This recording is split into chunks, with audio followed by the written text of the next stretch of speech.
Tình yêu đích thực không chỉ là những khoảnh khắc say đắm hay giấc mơ lãng mạn, nó là hành trình sâu sắc dẫn ta về với chính mình. Người bạn tâm giao không đến để hoàn thiện ta, mà để đánh thức ta phản chiếu ánh sáng rực rỡ và bóng tối sâu thẳm trong tâm hồn. Video này sẽ đưa bạn vào một cuộc khám phá đầy cảm hứng nơi tình yêu trở thành con đường chữa lành, chuyển hóa và cá nhân hóa. Hãy cùng bước vào hành trình ấy để hiểu rằng yêu thật sự là yêu với lòng can đảm, sự chân thành và khát vọng trở thành phiên bản trọn vẹn nhất của bản thân. Một người bạn tâm giao, tấm gương phản chiếu tâm hồn. Trong hành trình dài đằng đẵng của kiếp người, ta thường mải miết tìm kiếm một điểm tựa, một nơi để trái tim nghỉ ngơi, một người để gọi là tri kỷ. Nhưng nếu ta nhìn sâu hơn, vượt qua những khát khao bề mặt của tình yêu, ta sẽ thấy rằng người bạn tâm giao đích thực không chỉ là người mang đến sự an ủi hay niềm vui. Họ là tấm gương khắc nghiệt nhưng chân thật, phản chiếu không chỉ ánh sáng rực rỡ của tâm hồn ta mà còn những góc tối sâu thẳm, nơi ta thường né tránh. Họ không đến để hoàn thiện ta, mà để đánh thức ta, buộc ta đối diện với chính mình, một cuộc chiến nội tâm đòi hỏi lòng can đảm và sự kiên định theo tinh thần khắc kỷ. Tình yêu, trong ý nghĩa sâu xa nhất, không phải là sự chiếm hữu hay hòa tan vào nhau để xóa nhòa bản ngã. Nó là một hành trình tự nhận thức, nơi ta học cách đứng vững trước những cơn bão cảm xúc và nhìn thẳng vào sự thật về con người mình. Người bạn tâm giao, theo cách nhìn này, không phải là người mang đến sự dễ chịu hay thỏa mãn những kỳ vọng lãng mạn. Họ là ngọn lửa soi rọi, là lưỡi dao sắc bén cắt qua những ảo tưởng mà ta tự dệt nên để che đậy những phần chưa trọn vẹn của tâm hồn. Họ hiện diện để ta thấy rõ rằng, trước khi yêu thương ai khác, ta phải học cách đối diện và yêu lấy chính mình, cả những gì rực rỡ lẫn những gì méo mó. Hãy tưởng tượng tâm hồn ta như một ngôi nhà cổ kính, nơi có những căn phòng sáng sủa mà ta thường mở cửa đón khách, nhưng cũng có những góc khuất đầy bụi bặm, nơi ta khóa chặt cửa và giả vờ như chúng không tồn tại. Người bạn tâm giao bước vào ngôi nhà ấy không phải để ngợi ca những căn phòng lộng lẫy, mà để nhẹ nhàng chỉ tay về phía những cánh cửa bị lãng quên. Họ không phán xét, không trách móc, nhưng sự hiện diện của họ thôi cũng đủ khiến ta không thể tiếp tục lờ đi những gì đang kêu gào được nhìn nhận. Trong triết lý khắc kỷ, ta được dạy rằng hạnh phúc thật sự chỉ đến khi ta chấp nhận mọi khía cạnh của cuộc sống, cả niềm vui lẫn nỗi đau, và học cách kiểm soát phản ứng của mình trước chúng. Tương tự, người bạn tâm giao không mang đến một tình yêu hoàn hảo, mà là một cơ hội để ta thực hành sự chấp nhận ấy, bắt đầu từ chính bản thân. Các Jung, một triết gia của tâm hồn, gọi quá trình này là cá nhân hóa, hành trình trở thành phiên bản toàn vẹn nhất của chính mình. Theo ông, người bạn tâm giao không chỉ là người đồng hành trong tình yêu, mà là chất xúc tác cho sự chuyển hóa nội tâm. Họ kích hoạt những phần trong ta mà ta đã chôn vùi hoặc chưa từng biết đến, những nỗi sợ bị từ chối, những vết thương từ quá khứ, hay thậm chí là ánh sáng tiềm tàng mà ta chưa dám để bùng cháy. Gặp gỡ họ giống như châm một ngọn đuốc trong bóng tối, soi rõ những gì ta cố tình giấu đi. Và như một người khắc kỷ đối diện với nghịch cảnh, ta phải chọn hoặc chạy trốn khỏi ánh sáng ấy, hoặc đứng lại, nhìn thẳng vào nó và học cách sống chung với sự thật. Hãy nghĩ về cái bóng khái niệm mà Jung dùng để chỉ những phần bị đè nén trong tâm hồn, từ những đặc điểm ta cho là không đáng yêu đến những cảm xúc ta cho là không được phép tồn tại. Một người bạn tâm giao đích thực sẽ khiến cái bóng ấy trỗi dậy, không phải để làm tổn thương ta, mà để mời gọi ta hòa hợp với nó. Họ có thể làm ta bối rối, khiến ta cảm thấy dễ tổn thương hoặc thậm chí tức giận, bởi họ vô tình chạm vào những điểm yếu mà ta đã cố gắng che giấu. Nhưng chính trong sự bất an ấy, ta tìm thấy cơ hội để trưởng thành. Tinh thần khắc kỷ dạy ta rằng ta không thể kiểm soát thế giới bên ngoài, nhưng ta có thể kiểm soát cách ta phản ứng với nó. Khi người bạn tâm giao làm bùng lên những cảm xúc khó chịu như ghen tuông, bất an hay nỗi đau, ta không nên vội vàng đổ lỗi cho họ. Thay vào đó, hãy xem những cảm xúc ấy như những sứ giả, mang đến thông điệp về những phần trong ta cần được chữa lành. Một người sống theo triết lý khắc kỷ hiểu rằng mọi thử thách đều là cơ hội để rèn luyện tâm trí và củng cố ý chí. Trong tình yêu, thử thách ấy đến dưới hình dạng của sự thật rằng ta không hoàn hảo, rằng ta mang trong mình cả ánh sáng lẫn bóng tối, và rằng tình yêu đích thực không phải là sự trốn chạy khỏi những điều ấy, mà là sự can đảm để ôm lấy chúng. Người bạn tâm giao, vì thế, không phải là người mang đến sự yên bình vĩnh viễn, mà là người khiến ta đối diện với sự hỗn loạn bên trong và học cách tìm bình yên giữa lằn ranh của nó. Họ là hiện thân của nghịch lý, vừa là nơi ta cảm thấy an toàn nhất, vừa là nơi ta cảm thấy bị thách thức nhất. Hơn nữa, người bạn tâm giao còn đánh thức những nguyên mẫu sâu xa trong tâm hồn ta, anima và animus, những biểu tượng của nữ tính và nam tính ẩn chứa trong mỗi con người. Một người đàn ông có thể thấy ở người bạn tâm giao sự dịu dàng, trực giác và sự sáng tạo mà anh ta chưa từng nhận ra trong chính mình. Một người phụ nữ có thể nhận ra qua người ấy sức mạnh, sự quyết đoán và lý trí mà cô từng nghĩ mình không sở hữu. Nhưng như triết lý khắc kỷ nhắc nhở, ta không nên để bản thân bị cuốn vào ảo tưởng rằng những phẩm chất ấy chỉ tồn tại ở người khác. Người bạn tâm giao không phải là nguồn gốc của những phẩm chất ấy. Họ chỉ là tấm gương phản chiếu, thúc đẩy ta nhận ra rằng mọi thứ ta ngưỡng mộ ở họ đã luôn nằm trong ta, chỉ đang chờ được đánh thức. Quá trình này không hề dễ dàng. Nó đòi hỏi ta phải buông bỏ những kỳ vọng lãng mạn, những giấc mơ về một tình yêu không tì vết. Tinh thần khắc kỷ dạy ta rằng hạnh phúc không nằm ở việc đạt được những gì ta mong muốn, mà ở việc học cách hài lòng với những gì ta có và trong tình yêu. Điều đó có nghĩa là chấp nhận cả những góc cạnh chưa hoàn thiện của bản thân và người khác. Người bạn tâm giao không đến để lấp đầy khoảng trống trong ta, bởi không ai có thể làm điều đó ngoài chính ta. Thay vào đó, họ đến để chỉ cho ta thấy rằng ta đã luôn đủ đầy, chỉ là ta chưa học cách nhìn nhận điều đó. Vậy nên, khi ta đứng trước người bạn tâm giao, ta không chỉ đứng trước một con người bằng xương bằng thịt, mà còn trước chính tâm hồn mình. Họ là lời mời gọi ta bước vào một cuộc chiến thầm lặng nhưng mãnh liệt, cuộc chiến để trở nên chân thực, để hòa hợp với những mâu thuẫn bên trong, để trở thành một phiên bản cao cả hơn của chính mình. Như một người khắc kỷ đối diện với số phận, ta phải học cách đón nhận sự thật ấy với lòng can đảm và sự khiêm nhường. Tình yêu, trong ý nghĩa này, không phải là đích đến, mà là con đường. Và người bạn tâm giao là người đồng hành, không phải để dẫn lối cho ta, mà để nhắc ta rằng con đường ấy luôn bắt đầu từ chính ta. Hành trình ấy, dù gian nan, là một món quà, bởi trong sự đối diện với chính mình, ta tìm thấy không chỉ tình yêu dành cho người khác, mà còn tình yêu dành cho bản thân, một tình yêu không dựa trên ảo tưởng hay sự hoàn hảo, mà dựa trên sự thật. Và trong sự thật ấy, ta tìm thấy tự do để sống, để yêu và để trở thành con người mà ta sinh ra để trở thành. Người bạn tâm giao, vì thế, không chỉ là người ta yêu, họ là người dạy ta cách yêu một cách tỉnh thức, yêu một cách kiên định, yêu như cách một người khắc kỷ đối diện với cuộc đời, với trái tim rộng mở và tâm hồn bất khuất. 2. Đối diện với cái bóng trong tâm hồn. Trong hành trình tìm kiếm ý nghĩa của tình yêu đích thực, ta thường tưởng rằng người bạn tâm giao sẽ mang đến một thế giới ngập tràn ánh sáng, nơi mọi nỗi đau tan biến và trái tim được chữa lành trong sự dịu dàng. Nhưng triết lý khắc kỷ, với sự tỉnh táo và chân thực của nó, nhắc nhở ta rằng tình yêu không phải là sự trốn chạy khỏi bóng tối, mà là lòng can đảm để bước vào đó, để đối diện với những gì ta đã chôn vùi trong tâm hồn. Người bạn tâm giao, trong vai trò là tấm gương của tâm thức, không chỉ phản chiếu ánh sáng của ta, mà còn lật mở cái bóng những góc khuất sâu thẳm của tâm hồn mà ta thường né tránh. Chính trong cuộc gặp gỡ với cái bóng ấy, ta tìm thấy cơ hội để chữa lành, để trưởng thành và để trở nên toàn vẹn hơn, theo cách mà một người khắc kỷ luôn hướng tới, chấp nhận sự thật với lòng kiên định và tâm thế bất khuất. Cái bóng, như các Dung đã gọi, không phải là điều gì đáng sợ hay xấu xa. Nó là tập hợp của những phần trong ta bị từ chối, bị lãng quên, hay bị đè nén những cảm xúc ta cho là không đáng có, những đặc điểm ta nghĩ là không phù hợp, và những vết thương ta cố gắng chôn giấu để tiếp tục sống.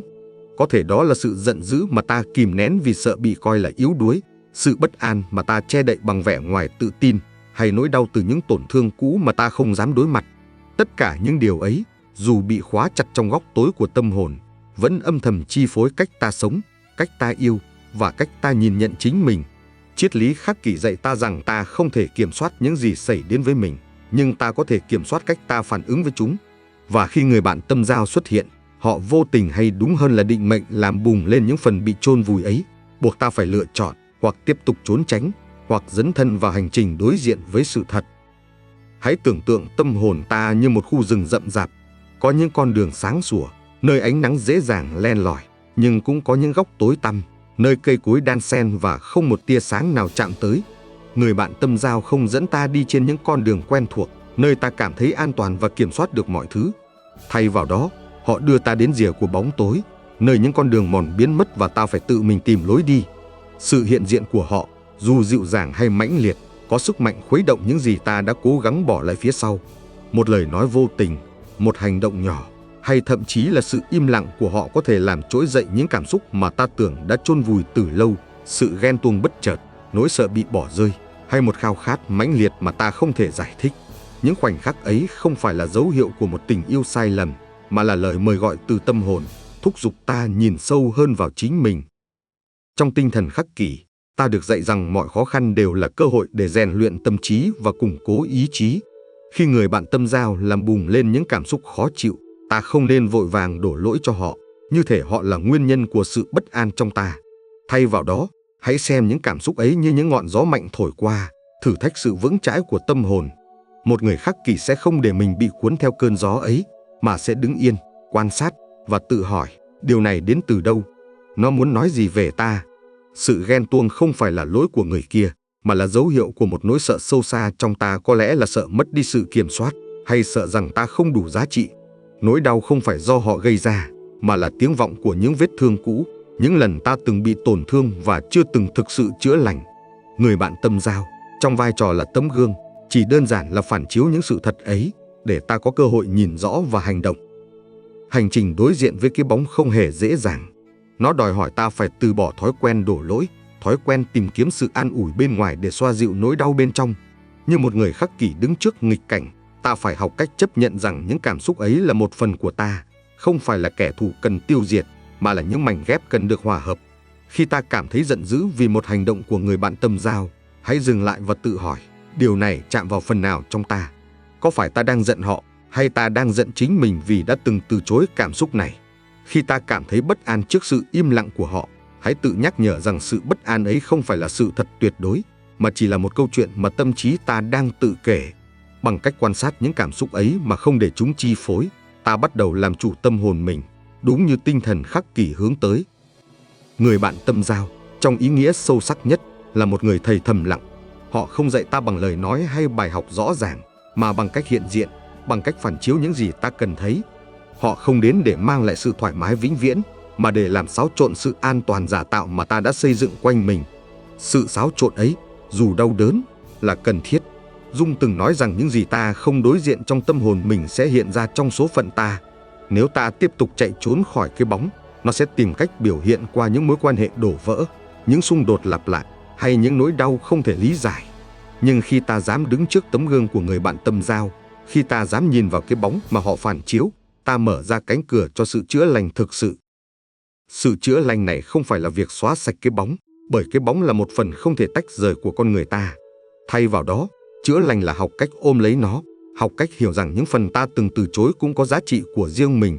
Một người khắc kỷ không tìm kiếm sự hoàn hảo, mà tìm kiếm sự chân thực. Họ hiểu rằng con người là tổng hòa của ánh sáng và bóng tối, và rằng hạnh phúc không đến từ việc loại bỏ bóng tối, mà từ việc học cách sống hài hòa với nó. Trong tình yêu, điều này có nghĩa là ta không chỉ yêu người bạn tâm giao vì những gì đẹp đẽ ở họ, mà còn yêu họ vì họ đã giúp ta thấy được những gì chưa hoàn thiện trong chính mình. Và quan trọng hơn, ta học cách yêu chính mình không phải như một phiên bản lý tưởng, mà như một con người đầy đủ, với tất cả những mâu thuẫn và bất toàn. Quá trình đối diện với cái bóng cũng là một bài kiểm tra về lòng can đảm. Không ít lần, ta sẽ muốn chạy trốn. Sự mãnh liệt của những cảm xúc mà người bạn tâm giao khơi dậy có thể khiến ta cảm thấy dễ tổn thương, như thể ta đang bị phơi bày trước ánh sáng khắc nghiệt. Có những khoảnh khắc ta sẽ tự hỏi liệu tình yêu này có đáng để chịu đựng sự đau đớn ấy không? Nhưng tinh thần khắc kỷ nhắc nhở ta rằng giá trị của một điều gì đó không nằm ở sự dễ dàng, mà ở ý nghĩa mà nó mang lại. Một tình yêu chỉ mang đến sự thoải mái sẽ sớm trở nên nông cạn, nhưng một tình yêu buộc ta đối diện với chính mình sẽ để lại dấu ấn vĩnh viễn trong tâm hồn. Hãy nghĩ về người bạn tâm giao như một người thợ rèn, và ta là thanh kiếm đang được tôi luyện. Mỗi lần họ vô tình chạm vào cái bóng của ta, mỗi lần họ làm trỗi dậy những cảm xúc khó khăn, là một lần ta được nung nóng trong lò lửa và đập mạnh để trở nên sắc bén hơn.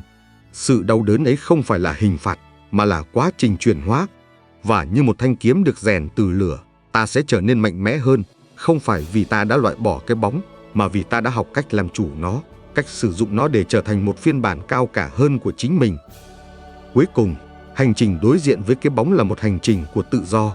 Khi ta học cách chấp nhận những phần chưa hoàn thiện trong mình, ta cũng học cách yêu người bạn tâm giao một cách chân thực hơn.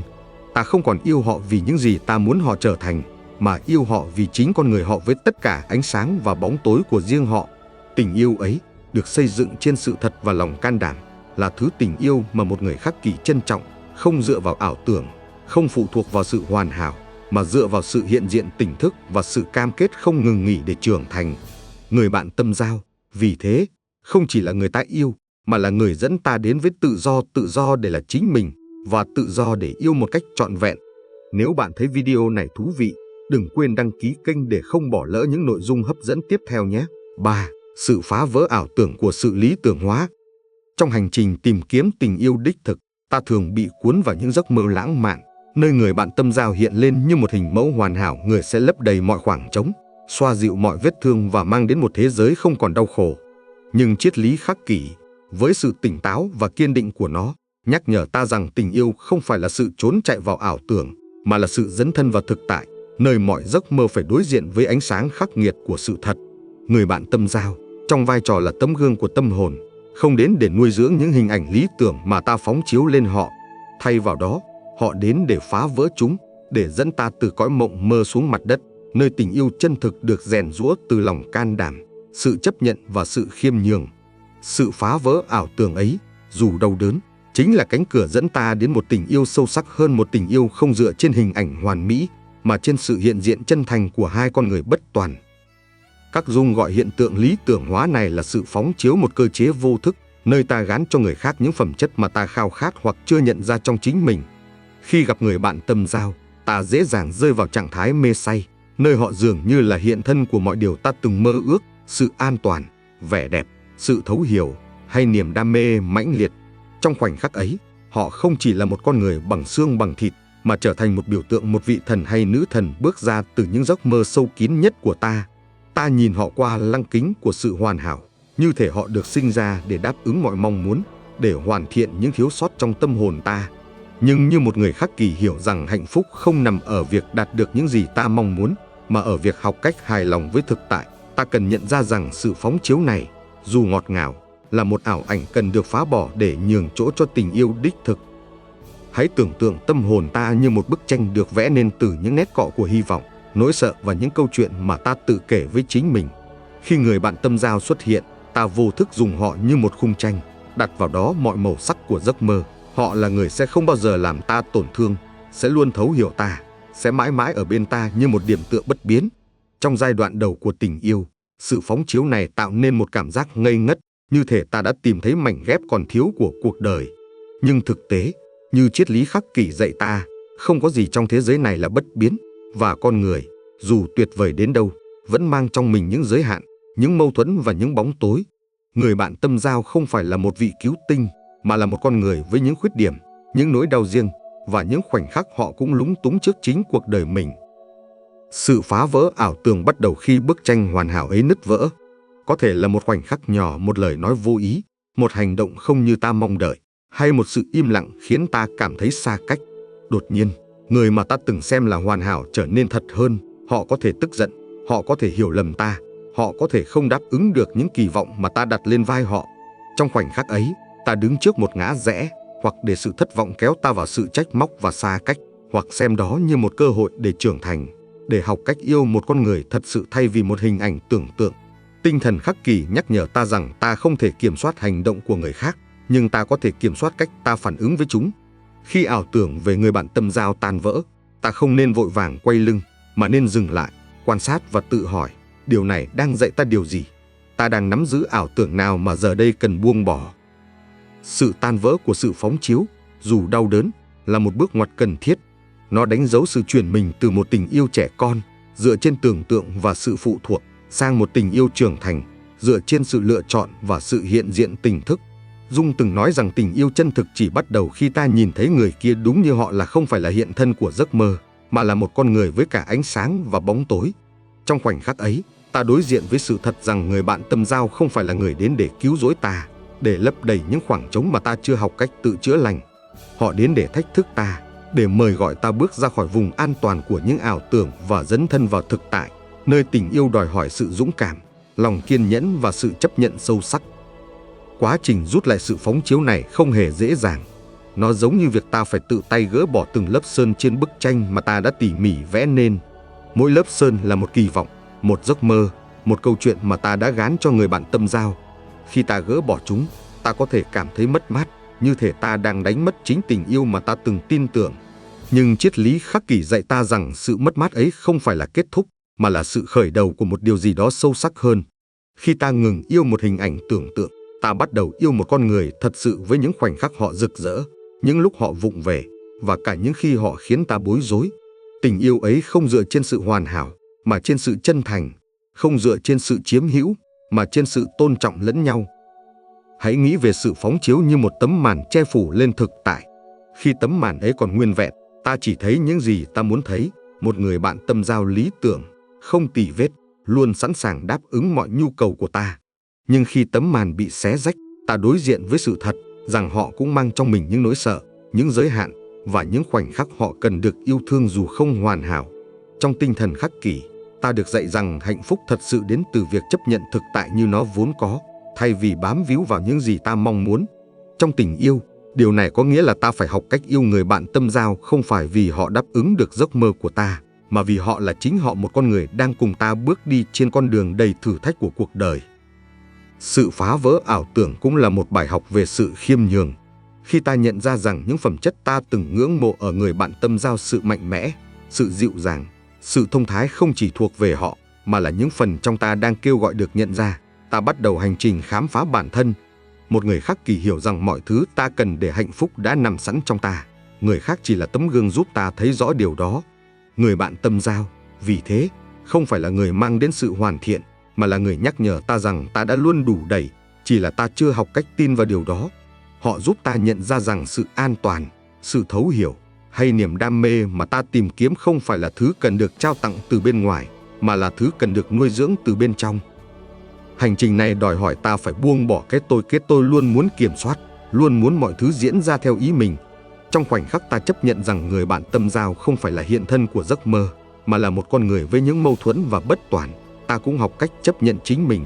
Ta ngừng tìm kiếm sự hoàn hảo, cả ở họ lẫn ở bản thân, và thay vào đó, ta chọn sự hiện diện. Tình yêu, trong ý nghĩa này, trở thành một sự lựa chọn hàng ngày, lựa chọn ở lại, lựa chọn thấu hiểu, lựa chọn yêu thương dù biết rằng không có gì là tuyệt đối. Như một người khắc kỷ đứng trước số phận, ta học cách nói vâng với thực tại, không phải vì nó hoàn hảo, mà vì nó là những gì ta có, và trong đó, ta tìm thấy ý nghĩa. Cuối cùng, sự phá vỡ ảo tưởng là một món quà thầm lặng. Nó giải phóng ta khỏi sự giam cầm của những giấc mơ không thật, để ta có thể yêu một cách tự do và chân thực. Người bạn tâm giao, trong vai trò là người phá vỡ ảo tưởng, không lấy đi tình yêu của ta, mà trao cho ta một tình yêu sâu sắc hơn, một tình yêu không dựa trên sự lý tưởng hóa, mà trên sự thật, không dựa trên sự phụ thuộc, mà trên sự tôn trọng. Tình yêu ấy được rèn giũa qua những khoảnh khắc đau đớn và tỉnh thức, là thứ tình yêu mà một người khắc kỷ trân trọng. Nó không hứa hẹn một thế giới không đau khổ, nhưng nó mang đến một thế giới nơi ta có thể yêu và được yêu một cách trọn vẹn, với tất cả ánh sáng và bóng tối của chính mình. 4. Vai trò của Anima và Animus trong tình yêu. Trong hành trình khám phá ý nghĩa sâu xa của tình yêu, ta thường nghĩ rằng người bạn tâm giao là người mang đến sự hòa hợp hoàn hảo, nơi hai tâm hồn hòa quyện thành một mà không chút xung đột. Nhưng triết lý khắc kỷ, với sự tỉnh thức và chân thực của nó, nhắc nhở ta rằng tình yêu không phải là sự hòa tan hay sự tìm kiếm sự hoàn hảo bên ngoài, mà là một cuộc đối thoại nội tâm, nơi ta học cách hòa hợp những mâu thuẫn bên trong chính mình. Người bạn tâm giao, trong vai trò là tấm gương của tâm hồn, không chỉ phản chiếu những khát khao và nỗi đau của ta, mà còn đánh thức hai nguyên mẫu sâu xa trong tâm thức: Anima, linh hồn nữ tính ẩn chứa trong nam giới, và Animus, linh hồn nam tính tiềm tàng trong nữ giới. Chính qua sự kích hoạt này, tình yêu trở thành một hành trình chuyển hóa, nơi ta không chỉ học cách yêu người khác, mà còn học cách yêu lấy chính mình, một tình yêu được rèn giũa từ sự chấp nhận, lòng can đảm và sự khiêm nhường, đúng như tinh thần khắc kỷ hướng tới. Các Jung, trong sự thấu hiểu sâu sắc về tâm hồn con người, đã chỉ ra rằng mỗi người, bất kể giới tính, đều mang trong mình cả hai mặt nữ tính và nam tính.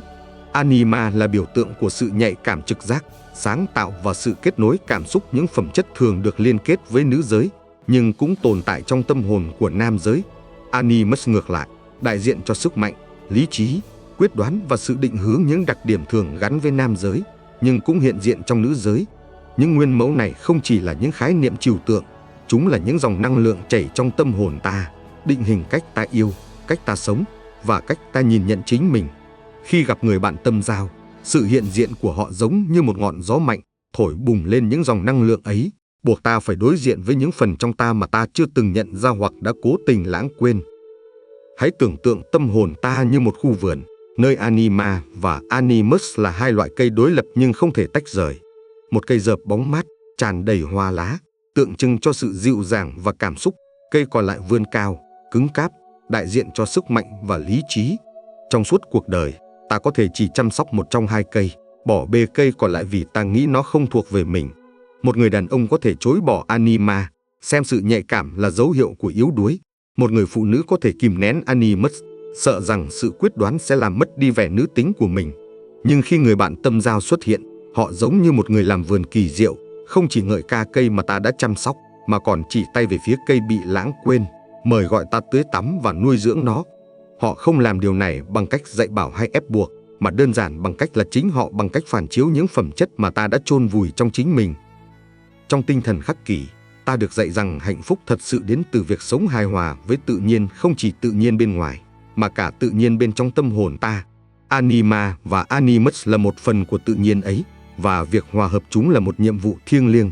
Khi một người đàn ông gặp người bạn tâm giao, anh ta có thể thấy ở cô ấy sự dịu dàng, sự sáng tạo hay khả năng lắng nghe mà anh ta chưa từng dám thừa nhận trong mình. Anh ta có thể bị cuốn hút bởi cách cô ấy cảm nhận thế giới, cách cô ấy tìm thấy ý nghĩa trong những điều nhỏ bé, và trong khoảnh khắc ấy, anh ta không chỉ yêu cô, mà còn yêu chính phần Anima đang kêu gọi được nhận ra trong tâm hồn mình. Tương tự, khi một người phụ nữ gặp người bạn tâm giao, cô có thể bị thu hút bởi sự mạnh mẽ, sự rõ ràng hay khả năng dẫn dắt của anh ấy.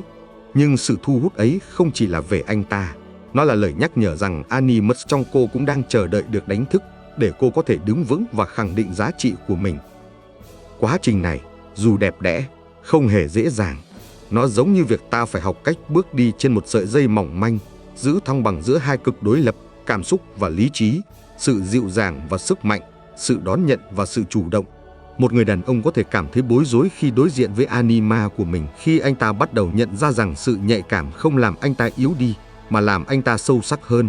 Anh ta có thể sợ rằng việc thừa nhận phần nữ tính ấy sẽ khiến anh ta mất đi hình ảnh mà xã hội hay chính anh ta đã xây dựng.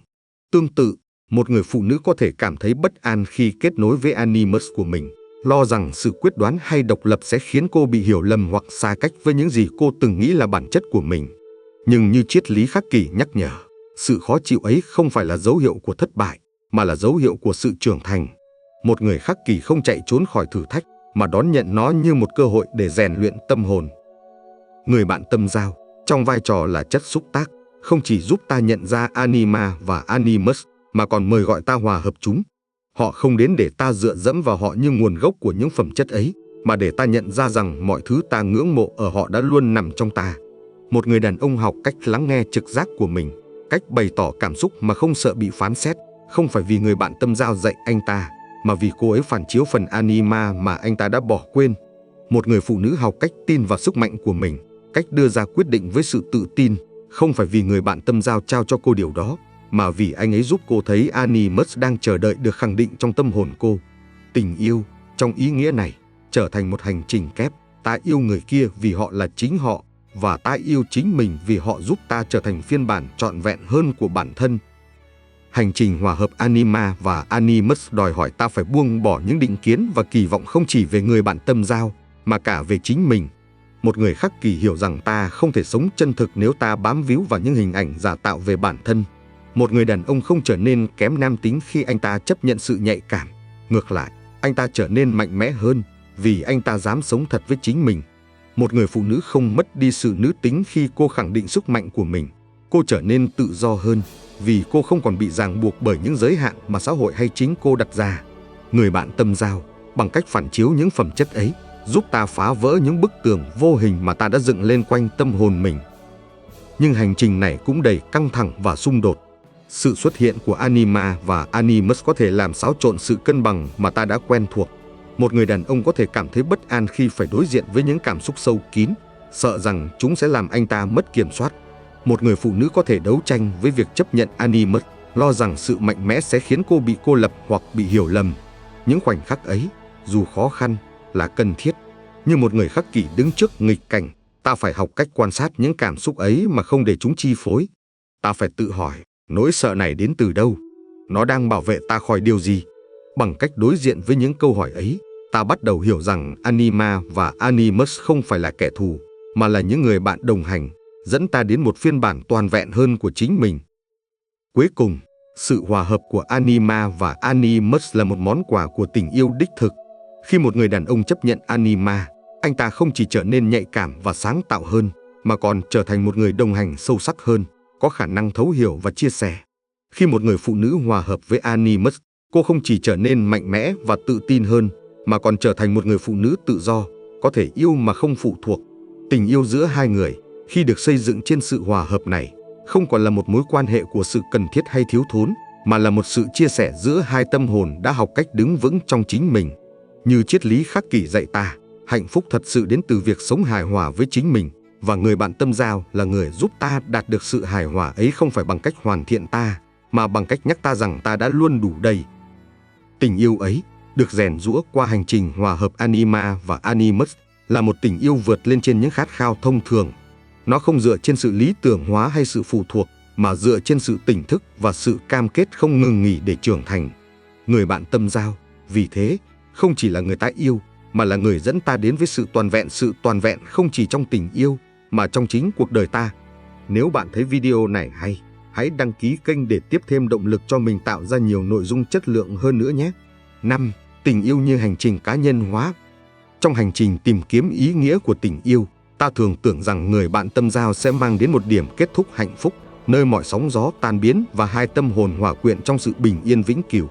Nhưng triết lý Khắc Kỷ, với sự tỉnh thức và kiên định của nó, dạy ta rằng tình yêu không phải là đích đến, mà là một con đường đầy thử thách, nơi ta không chỉ học cách yêu người khác, mà còn học cách trở thành phiên bản trọn vẹn nhất của chính mình. Người bạn tâm giao, trong vai trò là người đồng hành thiêng liêng, không đến để ban tặng ta một cuộc sống không đau khổ, mà để mời gọi ta bước vào hành trình cá nhân hóa, quá trình mà các Dung gọi là sự khám phá và hòa hợp mọi khía cạnh của tâm hồn, từ ánh sáng rực rỡ đến bóng tối sâu thẳm. Qua tình yêu, ta tìm thấy không chỉ sự kết nối với người kia, mà còn sự kết nối với chính mình, và đó là hành trình đòi hỏi lòng can đảm, sự chân thực và tinh thần bất khuất của một người khắc kỷ. Cá nhân hóa, theo Dung, là mục đích sâu xa nhất của kiếp người, hành trình trở thành con người thật sự mà ta sinh ra để trở thành, bằng cách đối diện và hòa hợp mọi phần trong tâm hồn, những phần ta yêu quý, những phần ta từ chối, và những phần ta chưa từng biết đến. Trong bối cảnh tình yêu, người bạn tâm giao trở thành một cánh cổng dẫn ta vào hành trình ấy. Họ không phải là một bậc thầy hay một vị cứu tinh, mà là một tấm gương sống động, phản chiếu cả những đỉnh cao lẫn vực sâu của tâm hồn ta. Sự hiện diện của họ, với tất cả những khoảnh khắc kết nối sâu sắc và những xung đột không thể tránh khỏi, trở thành một phòng thí nghiệm ý thức, nơi ta học cách nhìn nhận bản thân với sự trung thực tuyệt đối. Tinh thần Khắc Kỷ nhắc nhở ta rằng hạnh phúc không nằm ở việc tránh né khó khăn, mà ở việc đón nhận chúng như những cơ hội để rèn luyện tâm trí và củng cố ý chí. Trong tình yêu, điều này có nghĩa là ta phải xem mọi thử thách, từ những hiểu lầm nhỏ nhặt đến những xung đột sâu sắc, như những lời mời gọi để trưởng thành. Hãy tưởng tượng mối quan hệ với người bạn tâm giao như một khu rừng thiêng, nơi mỗi bước đi đều dẫn ta sâu hơn vào chính tâm hồn mình. Có những khoảnh khắc, khi ánh nắng xuyên qua tán lá, ta cảm thấy trái tim mình mở rộng trong sự thấu hiểu và yêu thương. Nhưng cũng có những lúc, khi bóng tối bao phủ, ta đối diện với những cảm xúc khó chịu, sự tổn thương khi bị hiểu lầm, sự tức giận khi kỳ vọng không được đáp ứng, hay nỗi sợ mất đi người mà ta trân quý. Một người Khắc Kỷ không chạy trốn khỏi bóng tối ấy, mà dừng lại, quan sát và tự hỏi, cảm xúc này đến từ đâu? Nó đang chỉ ra điều gì về ta? Người bạn tâm giao, bằng cách khơi dậy những cảm xúc ấy, không phải là nguyên nhân của đau khổ, mà là người thầy thầm lặng, dẫn ta đến với sự thật về chính mình. Họ giúp ta thấy rằng mọi xung đột bên ngoài đều là phản chiếu của một xung đột bên trong, và để giải quyết nó, ta phải bắt đầu từ tâm hồn mình. Trong hành trình cá nhân hóa, tình yêu trở thành một quá trình khởi đầu thiêng liêng. Mỗi khoảnh khắc ta chia sẻ với người bạn tâm giao, từ những cái nắm tay dịu dàng đến những cuộc tranh cãi gay gắt, đều là một cơ hội để ta khám phá bản thân. Một lời nói vô tình của họ có thể làm trỗi dậy một vết thương cũ, buộc ta phải đối diện với những nỗi đau mà ta đã chôn vùi. Một khoảnh khắc im lặng có thể khiến ta cảm thấy bất an, thúc đẩy ta nhìn vào những nỗi sợ về sự cô đơn hay bị từ chối. Những khoảnh khắc ấy, dù khó khăn, không phải là dấu hiệu của một tình yêu thất bại, mà là những viên đá quý trên con đường cá nhân hóa. Như một người Khắc Kỷ đối diện với nghịch cảnh, ta phải học cách đón nhận chúng với lòng can đảm, hiểu rằng sự khó chịu là dấu hiệu của sự chuyển hóa, rằng đau đớn là cánh cửa dẫn đến sự tự do. Tình yêu với người bạn tâm giao, vì thế, không phải là một vùng an toàn nơi ta trốn tránh thế giới, mà là một lò luyện tâm hồn, nơi ta được tôi luyện để trở nên mạnh mẽ hơn, chân thực hơn. Mỗi lần ta chọn lắng nghe thay vì phản ứng, mỗi lần ta chọn tha thứ thay vì giữ chặt sự oán giận, mỗi lần ta chọn hiện diện thay vì chạy trốn, ta đang tiến gần hơn đến phiên bản toàn vẹn của chính mình. Dung từng nói rằng cá nhân hóa không phải là hành trình đơn độc, dù nó đòi hỏi sự đối diện với những khía cạnh sâu kín nhất của tâm hồn. Người bạn tâm giao, trong vai trò là người đồng hành, không đi thay ta con đường ấy, nhưng họ bước bên ta, phản chiếu những gì ta cần thấy, và đôi khi thách thức ta khi ta muốn dừng lại. Họ là người nhắc nhở ta rằng tình yêu không chỉ là cảm xúc, mà là một sự lựa chọn ở lại, lựa chọn trưởng thành, lựa chọn yêu thương dù biết rằng không có gì là hoàn hảo. Hành trình cá nhân hóa trong tình yêu cũng đòi hỏi ta phải buông bỏ những ảo tưởng về hạnh phúc mãi mãi. Một người khắc kỷ hiểu rằng cuộc sống không hứa hẹn sự dễ dàng, và tình yêu cũng vậy. Người bạn tâm giao không phải là người mang đến một thế giới không có xung đột, mà là người giúp ta học cách đứng vững giữa những cơn bão. Họ không hứa sẽ lấp đầy mọi khoảng trống trong ta, vì họ biết rằng sự trọn vẹn thật sự chỉ có thể đến từ bên trong. Thay vào đó, họ mời gọi ta đối diện với những khoảng trống ấy, để ta học cách yêu lấy chính mình trước khi yêu họ. Tình yêu, trong ý nghĩa này, trở thành một hành trình kép. Ta yêu người kia vì họ là chính họ, và ta yêu chính mình vì họ giúp ta thấy được giá trị của bản thân. Một trong những bài học sâu sắc nhất của hành trình cá nhân hóa là sự chấp nhận rằng tình yêu không phải lúc nào cũng dễ chịu. Có những khoảnh khắc ta sẽ cảm thấy dễ tổn thương, như thể người bạn tâm giao đã chạm vào những phần sâu kín nhất của tâm hồn ta, nơi ta chưa sẵn sàng để phơi bày. Có những lúc ta sẽ cảm thấy tức giận, không phải vì họ làm điều gì sai, mà vì họ vô tình làm bùng lên những phần trong ta mà ta chưa học cách hòa hợp. Nhưng như triết lý khắc kỷ dạy ta không thể kiểm soát những gì xảy đến, nhưng ta có thể kiểm soát cách ta phản ứng. Khi ta học cách quan sát những cảm xúc ấy mà không để chúng chi phối, ta bắt đầu làm chủ tâm hồn mình. Ta học cách yêu không phải từ sự cần thiết hay thiếu thốn, mà từ sự tràn đầy và tự do. Hành trình này cũng là một bài kiểm tra về sự khiêm nhường. Trong tình yêu, ta thường muốn kiểm soát cảm xúc của mình, kiểm soát hành động của người kia, kiểm soát hướng đi của mối quan hệ. Nhưng cá nhân hóa dạy ta rằng sự kiểm soát ấy là ảo tưởng. Người bạn tâm giao, với tất cả những điều họ mang đến từ niềm vui đến đau đớn, là lời nhắc nhở rằng ta không thể ép buộc tình yêu theo ý mình. Thay vào đó, ta phải học cách buông bỏ, cách tin tưởng, cách chấp nhận rằng tình yêu là một dòng sông, và ta chỉ có thể chảy cùng nó, không thể ép nó chảy theo hướng ta muốn. Một người khắc kỷ, khi đứng trước dòng sông ấy, không cố gắng chống lại dòng chảy, mà học cách bơi với sự bình thản và ý thức. Khi hai người cùng cam kết với hành trình cá nhân hóa, mối quan hệ của họ trở thành một không gian thiêng liêng, nơi cả hai không chỉ yêu thương mà còn chữa lành lẫn nhau. Sự chuyển hóa của một người sẽ ảnh hưởng đến người kia, tạo nên một vòng tròn của sự trưởng thành và thấu hiểu. Một lời xin lỗi chân thành, một khoảnh khắc lắng nghe sâu sắc, hay một hành động yêu thương giản đơn có thể trở thành chất xúc tác cho sự thay đổi, không chỉ trong mối quan hệ, mà cả trong thế giới xung quanh. Dung từng nói rằng những cuộc gặp gỡ chân thật giữa hai tâm hồn luôn mang trong mình một ý nghĩa lớn lao hơn, như thể chúng được sắp đặt bởi định mệnh. Một mối quan hệ được xây dựng trên sự tỉnh thức và cam kết không chỉ là nguồn sức mạnh cho hai người, mà còn là ngọn lửa soi sáng cho những người xung quanh họ. Cuối cùng, hành trình cá nhân hóa trong tình yêu là một lời nhắc nhở rằng người bạn tâm giao không phải là điểm kết thúc, mà là điểm khởi đầu. Họ là người đánh thức ta, người thách thức ta, người đồng hành cùng ta trên con đường khám phá chính mình. Tình yêu với họ không phải là sự chiếm hữu hay hòa tan, mà là sự chia sẻ giữa hai tâm hồn đang không ngừng trưởng thành. Như một người khắc kỷ đứng trước cuộc đời, ta học cách yêu với trái tim rộng mở nhưng không bám víu, với sự hiện diện tỉnh thức nhưng không kiểm soát. Tình yêu ấy được rèn giũa qua hành trình cá nhân hóa, không hứa hẹn một thế giới không đau khổ, nhưng nó mang đến một thế giới nơi ta có thể yêu và được yêu một cách chân thực, với tất cả ánh sáng và bóng tối, với tất cả niềm vui và nỗi đau, và với tất cả sự tự do của một tâm hồn đã tìm thấy chính mình. Tình yêu đích thực là hành trình khám phá bản thân, nơi người bạn tâm giao trở thành tấm gương soi chiếu con đường cá nhân hóa. Họ không chỉ là người ta yêu, mà là người dẫn ta đến sự toàn vẹn qua ánh sáng và bóng tối của tâm hồn. Hãy để tình yêu ấy truyền cảm hứng, giúp bạn sống chân thực và can đảm hơn mỗi ngày. Đừng quên đăng ký kênh Bản lĩnh khắc kỷ, bật chuông thông báo và chia sẻ video này để cùng nhau khám phá thêm những hành trình ý nghĩa. Hẹn gặp bạn ở video tiếp theo, nơi ta tiếp tục chinh phục chính mình.